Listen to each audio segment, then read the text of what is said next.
Continuamos aquí en la Alcaldía Mayor en el marco de la Cumbre de Bogotá por el cambio climático. Varias cosas ya han quedado bastante claras y hay propuestas interesantes, pero nos acompaña a esta hora el secretario de Educación de Bogotá, doctor Oscar Sánchez. Buenos días. ¿Cómo articulamos el tema medio ambiente-educación? Bueno, la educación ambiental es una parte esencial de la formación ciudadana y de la formación integral de las personas. Justamente lo que le ha hecho falta a la educación de Bogotá en términos de calidad es ir más allá de las matemáticas, el lenguaje y la ciencia y pasar a la formación integral. Por eso en este gobierno tenemos destinado una cantidad de recursos nunca antes vista para hacer un trabajo de educación ciudadana que incluye el respeto por la vida humana, pero por la vida de los otros seres de la naturaleza, porque visitemos los humedales, los cerros, los ríos, porque construyamos una política que permita a los niños, a las niñas, a los jóvenes educar a sus familias en el reciclaje, por ejemplo. Que aprovechemos los espacios ambientales de la Sabana Bogotá, es un lugar privilegiado a nivel planetario como escenario del ambiente, y que hagamos conciencia sobre el cambio climático, sobre el consumo responsable, tengamos una actitud distinta, lo que el mundo requiere para sobrevivir, como ha dicho nuestro alcalde hoy. Perfecto, doctor Oscar Sánchez. Esos son los temas que se han debatido aquí en lo que llevamos de transcurrido de la cumbre por el cambio climático aquí en Bogotá. Por ahora los dejo con la rueda de prensa, que tiene dos personajes centrales, el alcalde de la Ciudad de México y el alcalde mayor de Bogotá, Gustavo Petro.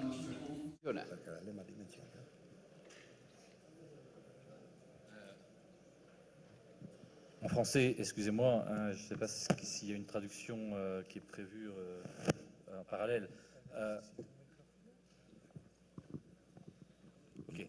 À Paris, je ne veux pas donner de leçons, En París, si no estoy aquí para dar lecciones a nadie, no sé cómo funciona en otras ciudades. Nous avons un système qui s'est organisé depuis de nombreuses années avec un syndicat intercommunal sur l'agglomération parisienne qui essaye de faire en sorte que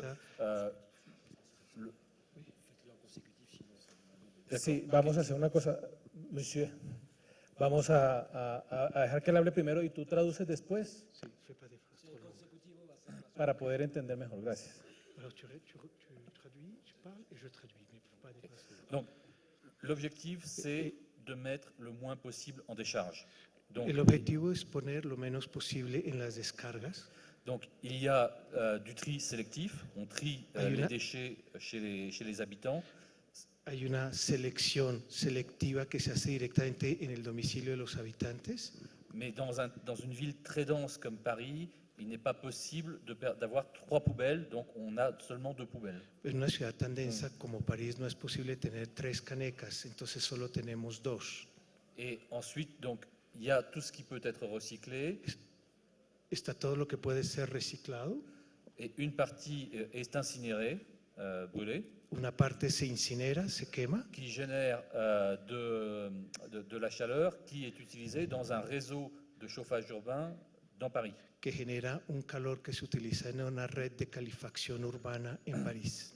On a la chance d'avoir le 3e réseau de chauffage urbain au monde. Tenemos la suerte de tener la tercera red de calefacción urbana en el mundo. Après New York et Moscou. Después de Nueva York y de Moscú. C'est un système extrêmement performant pour pouvoir produire de la chaleur sans avoir besoin d'aller chercher des ressources fossiles. Es un sistema con un gran desempeño para poder producir calor sin ir a buscar fuera de la ciudad. Mais aujourd'hui, nous essayons de travailler pour aller plus loin, trier plus, recycler plus. Tratamos de ir más lejos, seleccionando más. Et utiliser tout ce qui est végétal pour faire du méthane. Y utilizar todo lo que es vegetal para hacer metano. Et plus globalement pour réduire la quantité des déchets en faisant en sorte de mettre des taxes. Y globalmente reducir la cantidad de basuras poniendo impuestos y tasas. Pour tous ceux qui font les emballages et suremballages qui produisent beaucoup de déchets. Para todos los que hacen empaques y embalajes y que producen muchos desechos. Gracias. Les recuerdo que nos acompaña también la secretaria de Ambiente de Bogotá, la doctora Susana Muhammad. Diego Montenegro del Comercio de Ecuador, y se prepara Lucebín Gómez del Tiempo. Ah, ¿fue para todos los alcaldes? ¿Alguien más va a hablar? Señor Ebrard. Casi no te escuché muy bien, la acústica aquí no se escucha muy bien. ¿Me puedes repetir la pregunta, por favor? Si pueden repetir la pregunta. Sí, Claro, gracias. Mira, soy muy breve. Nosotros teníamos un sistema muy atrasado, con un sitio de disposición final muy grande, que está fuera del territorio del DF, pero es parte de la zona del Valle de México. Lo acabamos de cerrar después de muchos años. Se van a recuperar los gases, efecto invernadero, por cierto, y con eso se va a producir energía eléctrica. No lo va a operar el gobierno de la ciudad, lo va a operar un consorcio, porque pensamos que la inversión en corto plazo iba a ser muy grande y no teníamos recursos fiscales para hacerlo en corto plazo. Bueno, lo segundo que hicimos en la ciudad es organizar la recolección de basura por día, porque no teníamos los recursos para cambiar toda la plantilla o la flotilla de vehículos. Entonces lo que hicimos fue lunes, miércoles, viernes, domingo, separas martes, jueves y sábado y haces orgánicos e inorgánicos. Y el avance que tenemos más o menos es de un 75%. Estamos produciendo muchísima composta que antes no teníamos. Como no separábamos, no lo podíamos hacer. Y ahora vamos a lo siguiente, que va a ser el debate fiscal sobre si debemos seguir organizando una recolección de basura gratuita para los grandes productores de basura en la ciudad. Ese va a ser, me parece, el siguiente paso en el debate respecto a este tema. El que genera la basura tendrá que aportar cada vez mayores recursos a la ciudad, porque de otra manera hay un subsidio implícito.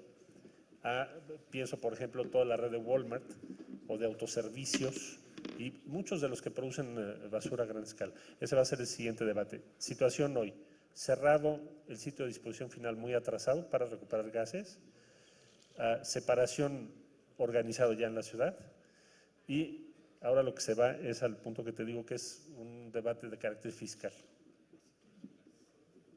Señor alcalde, ¿quiere decir algo?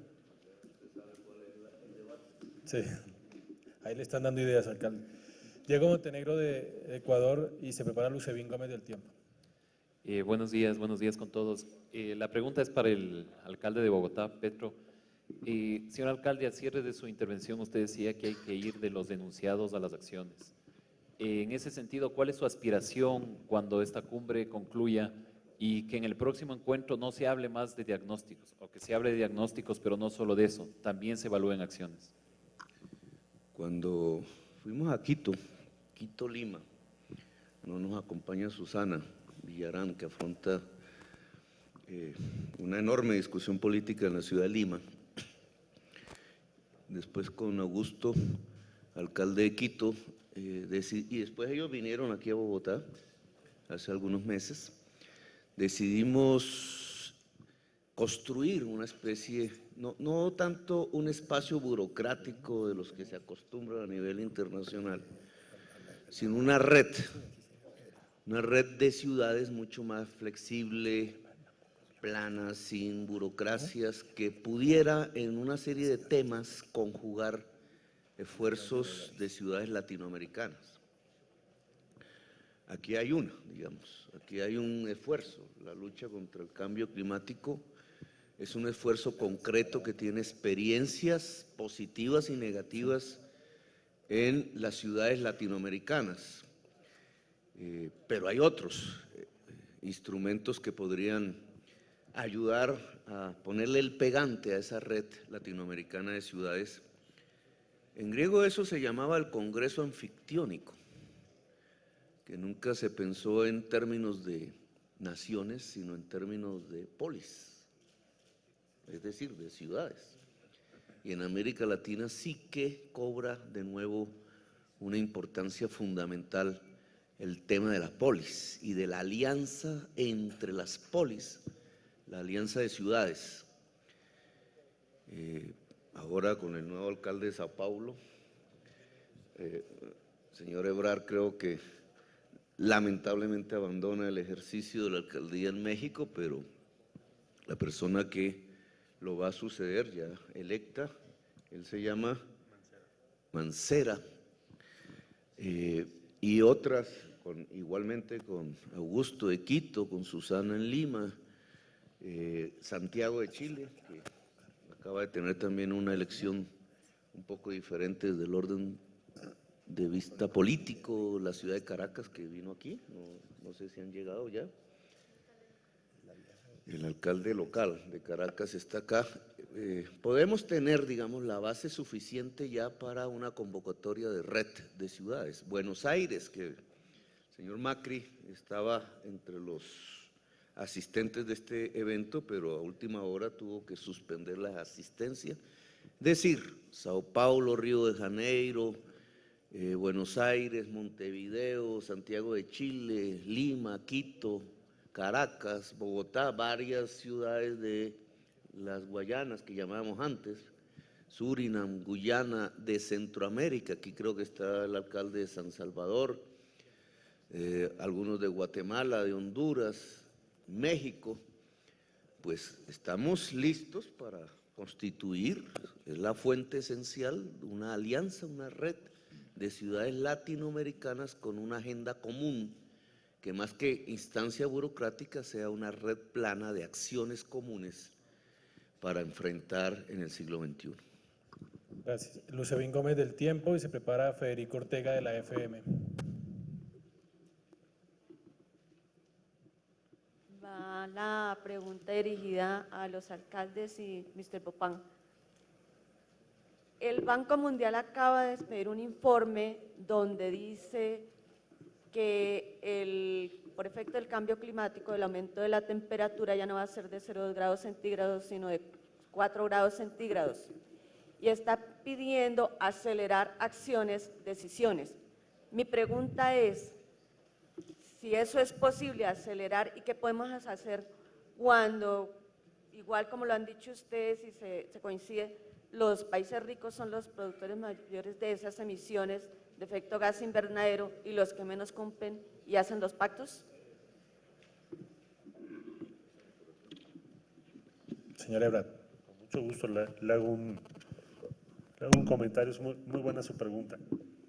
Yo diría, mire, con el Banco Mundial hicimos un grupo de trabajo de ciudades denominado Task Force sobre cambio climático. ¿Cuál es nuestra tesis como ciudades? Mucho discurso, cero recursos, empezando por el Banco Mundial. Entonces, en la última cumbre que tuve oportunidad de estar, de la llamada COP16, y si usted se va antes, los países que están generando la mitad del problema prometieron $30,000 millones de dólares. Han pasado 3 años y ni siquiera sabemos si existen siquiera los $30,000 millones de dólares.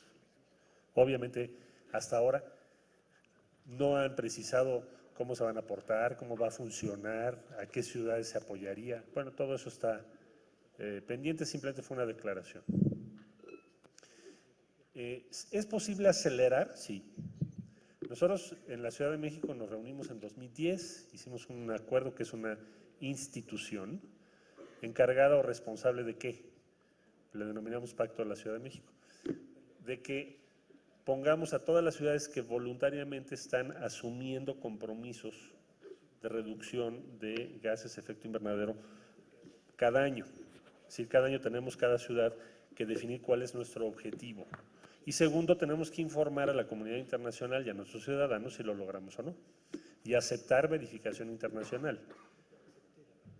Bueno, estamos por terminar el reporte para el año 2012. Bueno, ¿qué se deduce de lo que vemos en las ciudades? De las ciudades que están reportando y demás. Que hay un gran número de acciones con reducciones reales.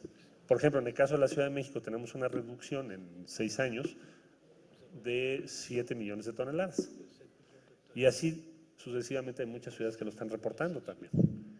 Es decir, hemos logrado acelerar la acción por parte de las ciudades. Porque sabemos que los países, particularmente los que van a tener más urbanización, primordialmente diría yo China en los próximos años, y aquellos países que generan la mayor proporción de gases de efecto invernadero, particularmente Estados Unidos de Norteamérica, no van a aceptar tomar decisiones en el corto plazo. Entonces, como no nos queremos resignar, ni esperar a ver cuándo deciden firmar otro tratado, Por eso las ciudades estamos tomando acciones y por eso estamos hoy aquí en Bogotá. Porque pensamos que las acciones que las ciudades están tomando son las que pueden frenar la tendencia al calentamiento global. No esperamos un tratado general, China no va a firmar absolutamente nada y Estados Unidos ni siquiera firmó el de Kioto. Es lo más vergonzoso que hayas visto, pero es la verdad. Las ciudades norteamericanas han tomado más acciones que su gobierno. Entonces, las ciudades tenemos que hacer una tarea conjunta muy relevante y no solo tomar acciones cada uno en su ciudad, sino coordinar nuestro reclamo, nuestras exigencias, nuestras propuestas para lograr que la comunidad internacional tome en cuenta lo que estamos diciendo. Concluyo. Las ciudades no tenemos tiempo. Los alcaldes vivimos en un escenario muy distinto a los presidentes. El alcalde no puede delegar ni decir pasado mañana voy a ver qué voy a hacer. Nosotros tenemos que actuar ahora, las inundaciones, el cambio, el patrón de lluvia, los diferentes riesgos. Y eso hace que las ciudades estén acelerando el paso. Yo sería optimista desde el punto de vista de la capacidad de acción urbana de las ciudades. Señor Denis. D'abord, merci pour votre question et pour dire que 4 degrés d'augmentation, c'est imposible. Sí, gracias por su pregunta, pero quiero decirle que 4 grados es imposible. Les scientifiques nous disent qu'à partir de 1,5 degré, voire 2 degrés, on ne saura plus maîtriser le climat. Los científicos dicen que con 1,5 grados o 2 grados ya no vamos a controlar el fenómeno. Je suis complètement d'accord avec le maire de Mexico. On ne peut plus s'en tenir au discours. Estoy completamente de acuerdo con el señor alcalde de México. No podemos quedarnos solamente a nivel del discurso. Il est indispensable aujourd'hui qu'il y ait une prise de conscience de la part des chefs d'État sur le fait que leur responsabilité à eux, les chefs d'État, c'est d'essayer de dépasser les compétitions dans lesquelles ils sont pour réussir à monter au niveau de responsabilité, de prise de conscience, qui est indispensable pour l'humanité. Sí, hay que convencer ahora a los jefes de Estado que más allá de sus competencias es el momento de que emprendas acciones en esta dirección.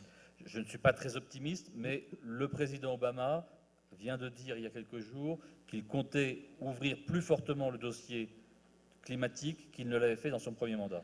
No soy muy optimista, pero el presidente Obama prometió que iba a abrir ese expediente y comenzar a tomarlo en serio.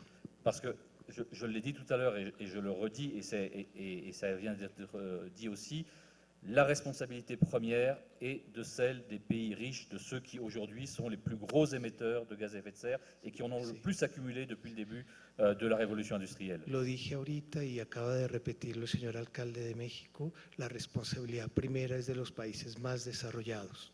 On sait ce qu'il faut faire. Sabemos lo que hay que hacer. C'est la volonté politique qui manque.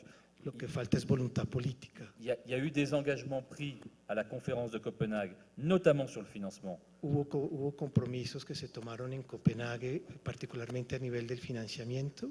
100 milliards d'euros par an, ça peut paraître beaucoup. 100 millares de euros al año, que puede 100.000 millones de euros al año. C'est 15 fois moins que les dépenses mondiales pour l'armement. Es 15 veces menos que los gastos mundiales para el armamento. Donc c'est une question de priorité. Entonces es un asunto de prioridad. Et ensuite, sur les réponses techniques. Y sobre los asuntos técnicos. Il faut agir sur la mobilité, on l'a tous évoqué. Tenemos que tomar medidas sobre la movilidad, todos lo hemos evocado. Dans nos villes, c'est le transport collectif. En nuestras ciudades es el transporte colectivo, et transporte masivo. Et en même temps, c'est aussi changer le modèle de l'automobile. Y también cambiar el cambio del uso del automóvil. Penser des voitures sobres. Pensar en vehículos sobrios, limpios. L'avenir de l'automobile, ça ne peut pas être le 4x4. El futuro del carro no puede ser los 4x4. Penser économie d'énergie. Pensar en economías energéticas. Penser énergie renouvelable. Energías renovables. Tous ces éléments-là sont en train de monter petit à petit en puissance. Todos esos elementos están adquiriendo importancia poco a poco. Mais pas au bon rythme. Pero no al buen ritmo. La conférence de Rio il y a quelques mois. La conferencia de Río de hace algunos meses. aurait pu être le moment de vraiment mettre l'accent sur l'économie verte. Hubiera podido ser el momento para hacerle énfasis a todo lo que es la economía verde. Et on n'en est pas. Et encore une fois, on s'est heurté y otra vez chocamos au fait que dans un monde dans lequel chaque État de que un mundo en el que cada estado se pense en compétition avec les autres, siempre se ve en competición con los otros, c'est très difficile d'arriver de llegar à avoir une décision commune. A tener una decisión común. Si on veut y arriver, si il faut absolument lier hay que unir la lutte contre le dérèglement climatique et la lutte contre la pauvreté. La lucha contra el cambio climático y la lucha contra la pobreza. Gracias. Dos preguntas finales porque se nos agotó el tiempo, de Federico Ortega, la FM, y de Ana Claudia Dolores, del Diario de Pernambuco. Alcalde, buenos días. Quiero preguntarle en primera instancia, usted hizo énfasis prioritario en el tema del transporte público, no el Transmilenio, sino digamos buses eléctricos, y se ha hablado un poco estos días de ese tema. Que nos pudiera especificar un poco cómo podrían iniciar a funcionar en la ciudad, por una parte, y además de esta cumbre, usted también ha liderado cumbres de paz. No puedo evitar preguntarle el tema de hoy es un cese unilateral por parte de la guerrilla del FARC por 2 meses. ¿Cómo ve usted eso, obviamente, desde las cumbres que también ha liderado usted con ese tema? Bueno, la última también tiene que ver con el cambio climático en Colombia.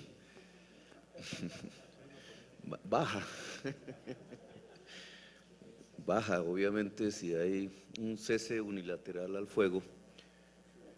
Es importantísimo porque demuestra además la voluntad de la FARC o por lo menos de una parte de la FARC, no sabemos bien, pero ojalá sea la voluntad de la FARC por llegar a un cese definitivo del conflicto armado.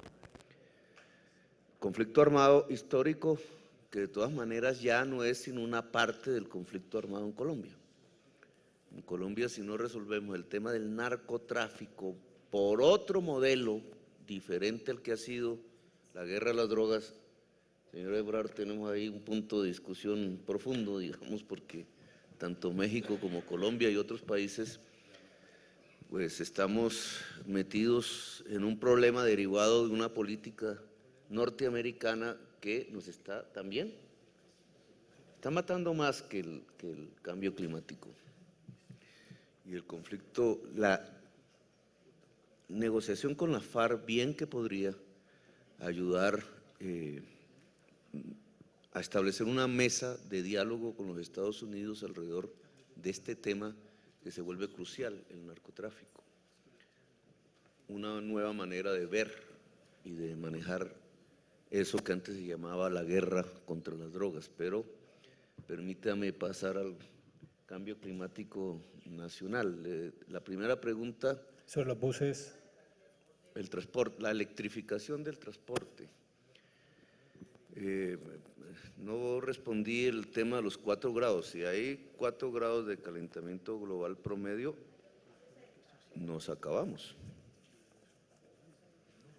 Al Gore, que es una de las personas que más campaña ha hecho en el mundo alrededor de este tema, muestra en sus cuadros un crecimiento exponencial del CO2, que es uno de los gases invernadero, pero es exponencial.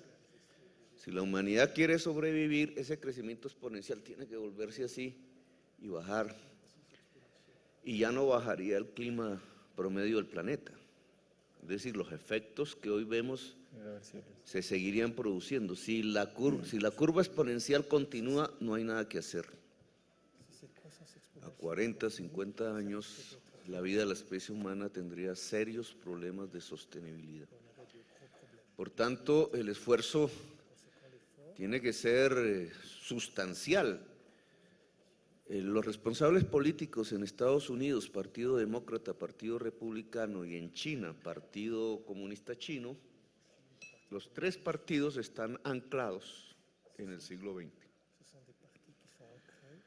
Porque el nivel de vida de esas sociedades está atado al modelo de desarrollo del siglo XX. Y no ven cómo variar ese modelo de desarrollo sin cambiar los niveles de vida de sus sociedades y sin provocar conflictos políticos y sociales al interior de ellas.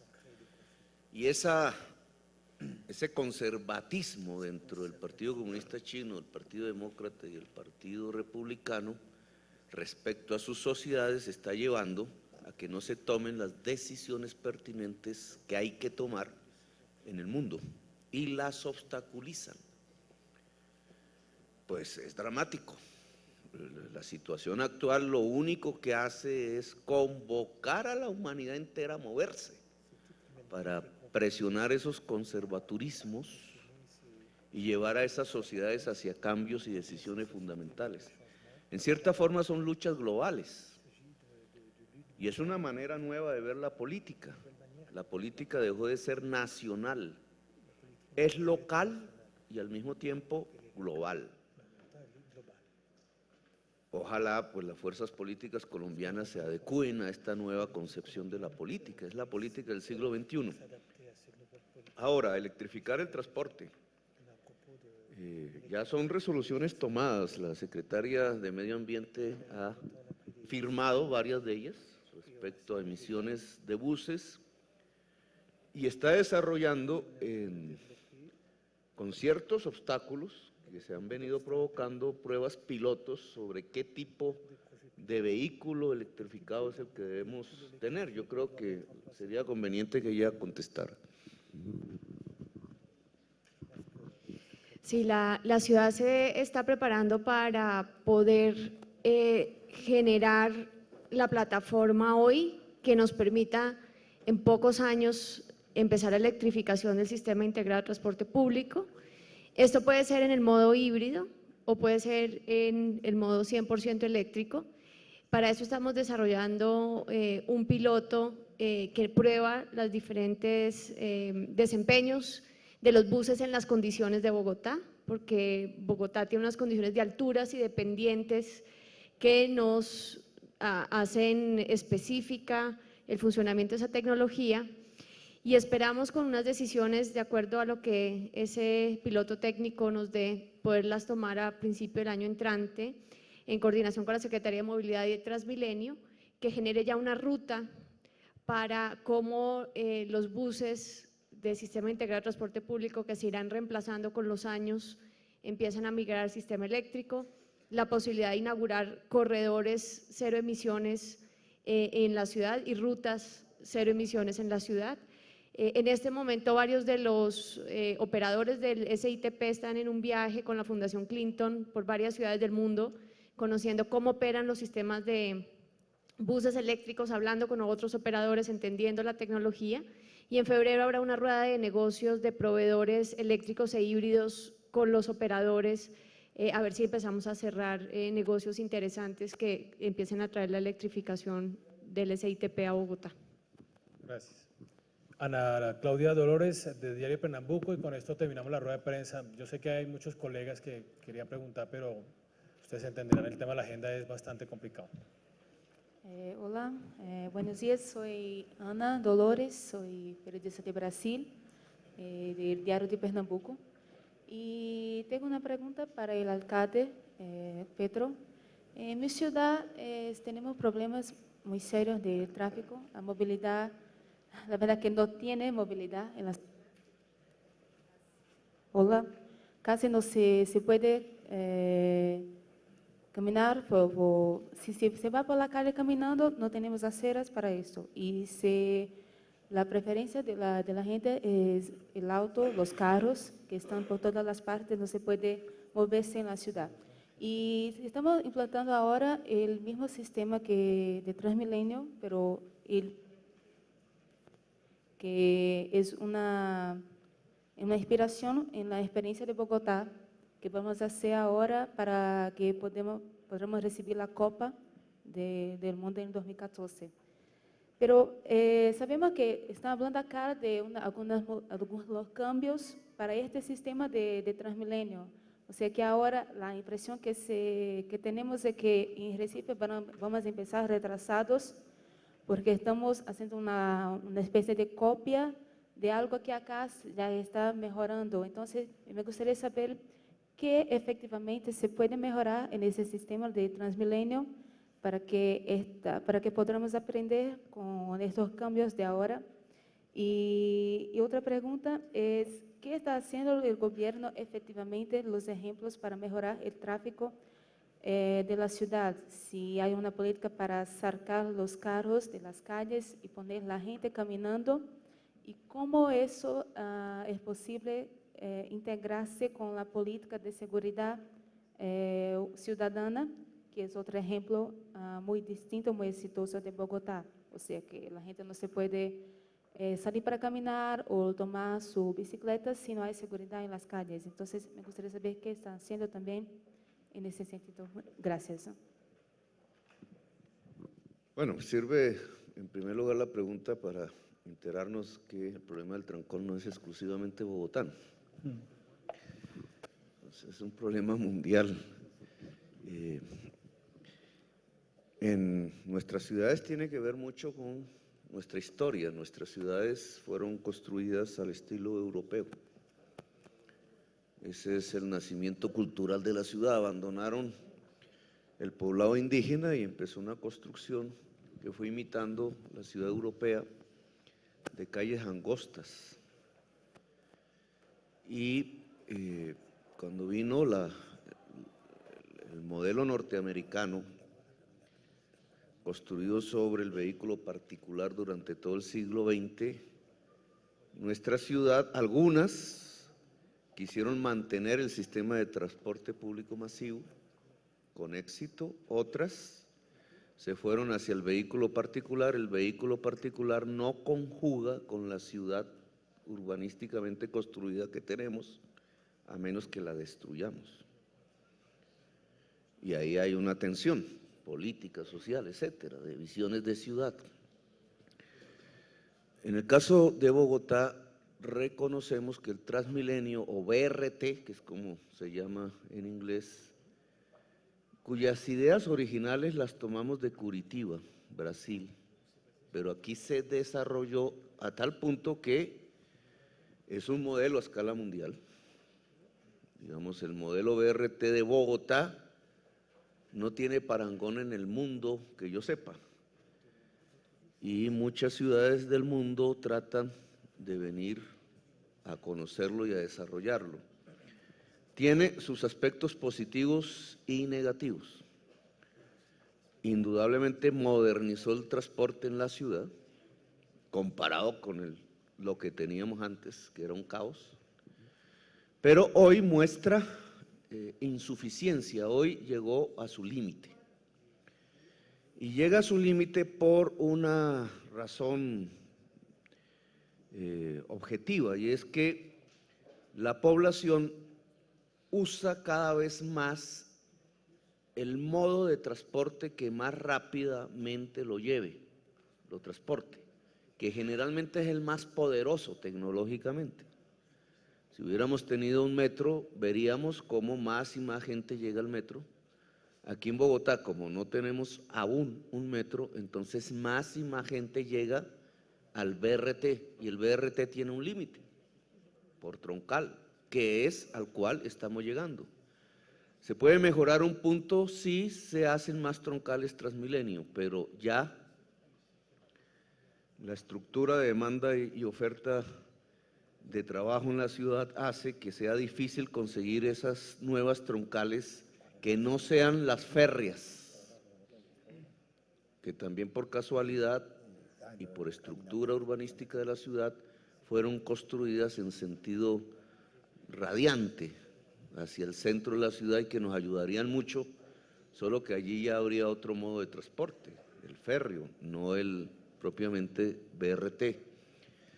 Entonces, digamos que el BRT es importante como un modo de transporte que se tiene que integrar y articular, se tiene que integrar, esa palabra es fundamental, a otros modos de transporte, y que en grandes ciudades llega a un límite que solamente puede ser superado de dos maneras: o con metro, con modos férreos eléctricos, mientras la tecnología humana no dé más. México tiene, creo que 14 líneas, 200 kilómetros. Nosotros estamos luchando por hacer la primera línea, que tiene 30 kilómetros. México fue construida sobre un lago, nosotros también. Se demostró en México que a pesar de esas condiciones del subsuelo se podía hacer metros. Aquí se entrabó durante décadas la construcción del metro. El modo Transmilenio o BRT sería conjugable para comodidad de los usuarios con el modo metro. Por tanto, la discusión bogotana de que si o Transmilenio o metro, de si metro o metro ligero es absolutamente vacía y negativa. En un modelo multimodal de transporte es metro, tranvía, buses, cables y modos alternativos como caminar, no obligadamente. Eso implica que más gente viva cerca al puesto de trabajo.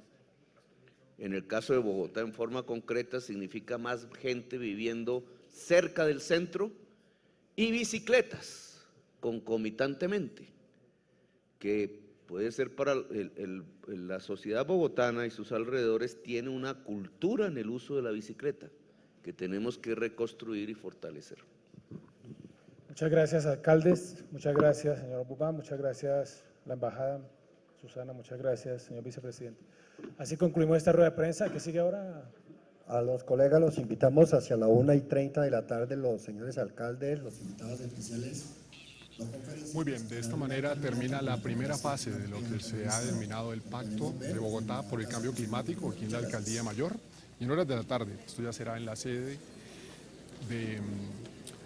del centro de la Cámara de Comercio, se presentará los resultados del pacto y posteriormente la firma de este mismo.